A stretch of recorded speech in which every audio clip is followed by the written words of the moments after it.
Perang Dingin. Naufal dan Izzah biasanya kawan baik yang ketawa bersama.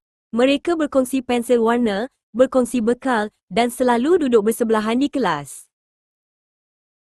Tetapi hari ini, ada yang tidak kena. Semalam, mereka bertelingkah tentang siapa yang patut menjadi kapten pasukan ketika bermain bola. Sekarang, mereka diam membisu. Sudah 1 jam berlalu. Mereka tidak memandang mata. Mereka tidak bertanya soalan. Hanya bunyi kipas dan cikgu mengajar yang kedengaran. Ini dipanggil Perang Dingin. Naufal cuba mengambil pemadam di atas meja Izzah, tetapi dia tidak meminta izin. Dia hanya mengulurkan tangan, dan Izzah menarik pemadam itu laju-laju. Aduh, sungguh tegang suasana. Naufal rasa rindu hendak mendengar Izzah ketawa. Izzah pula rindu hendak melihat Naufal melawak.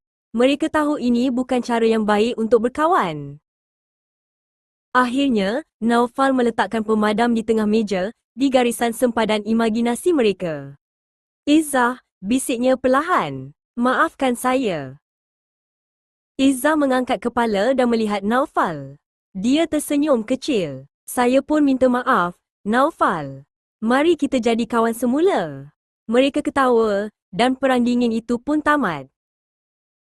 Perang dingin bermaksud bergaduh dengan tidak bercakap atau berdiam diri kerana merajuk. Ia boleh terjadi antara 2 orang kawan atau 2 buah negara.